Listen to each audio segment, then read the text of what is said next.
Lui, il s'appelle Kevin Razi. En 2007, il est chroniqueur sur la web radio RMT. En 2008, il lance son premier spectacle Little Garé. En 2010, il fait le buzz avec sa vidéo Section d'Homo et une parodie de Bref. Membre du Studio Bagel, en 2012, il rentre au Jamel Comedy Club. Il chronique ensuite dans le Before du Grand Journal pour aujourd'hui animer sa propre émission. Rendez-vous avec Kevin Razi sur Canal+. Il est actuellement en tournée dans toute la France avec son stand-up Mise à jour. Et donc là, j'ai aussi écrit un livre. Sérieux? Ouais. Trop cool, comment ça s'appelle? Fake news, évite de tomber dans le piège. Et c'est quoi le pitch? Bah en fait, c'est un livre qui va permettre aux jeunes d'avoir la méthodologie pour éviter de partager tout et n'importe quoi, de vérifier les sources et de pas tomber dans le piège des fake news. Bah tu sais quoi? On regarde tout de suite un extrait du livre.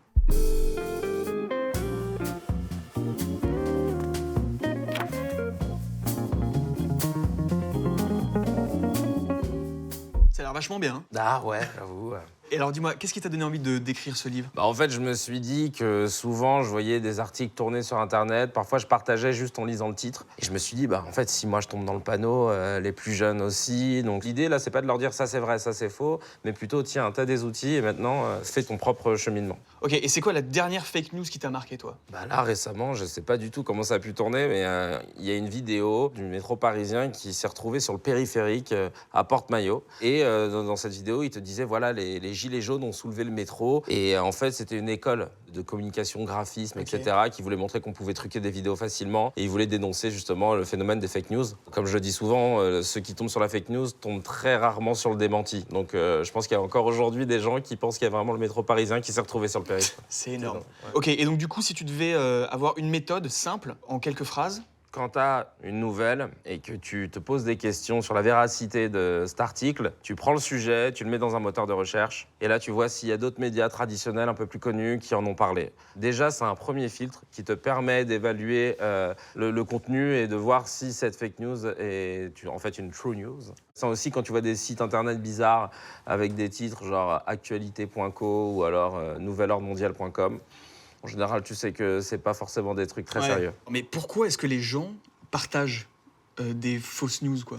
En fait, il y a deux choses. Quand on a envie d'orienter l'opinion publique pour justement obtenir des votes, pour juste aussi dénigrer un candidat ou une communauté ou une loi, on utilise ça comme sphère d'influence. Ou alors, c'est tout simplement ce qu'on appelle le hoax.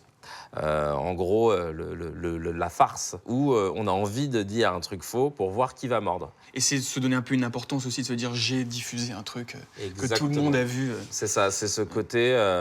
souvent, t'as envie d'y croire. T'as envie d'y croire, donc tu partages. Bon alors, Kevin, t'aimes les jeux? Ouais. Du coup, on va jouer à True News, pas True News. On est dans l'ambiance, Ah, carrément. d'un coup comme ça. J'ai mes fiches. T'as vu mes fiches? Ah, trop marrant. Les poissons. Hmm. Gros jeu de mots. Ouais, ouais. On va jouer à true ou pas true. Je t'explique les règles, je te donne des infos, tu me dis si c'est true, vrai, ou pas true, pas vrai. Ok. On y va? Yes. Première question.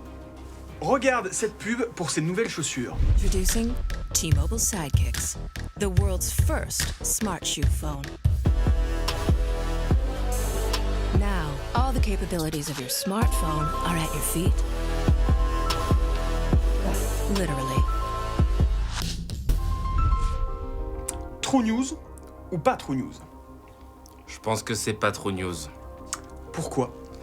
Parce qu'en fait, j'ai cru reconnaître, malgré le floutage, un opérateur américain, mobile, et je me suis dit qu'il voulait faire un petit poisson d'avril, fiche et tout, pour faire rire les gens. Tu valides ta réponse? Je valide ma réponse. On valide la réponse. Attention, réponse. C'est pas true. Effectivement, c'était pas true. Bravo, tu as répondu. Deuxième question.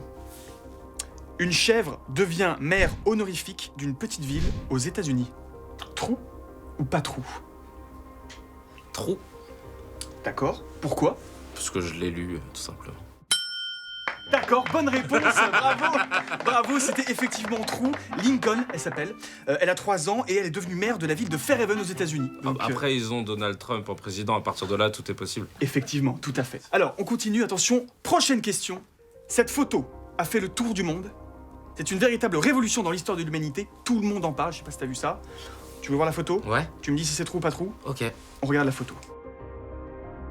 True ou pas true? Bah en fait, j'avais promis de pas le dire. Donc j'aurais dit pas trop, mais vous m'avez pris sur le fait. C'est On trou. est d'accord, c'est trou. C'est donc vrai. Eh bien bravo, félicitations, tu as gagné le jeu trou ou pas trou. Yes.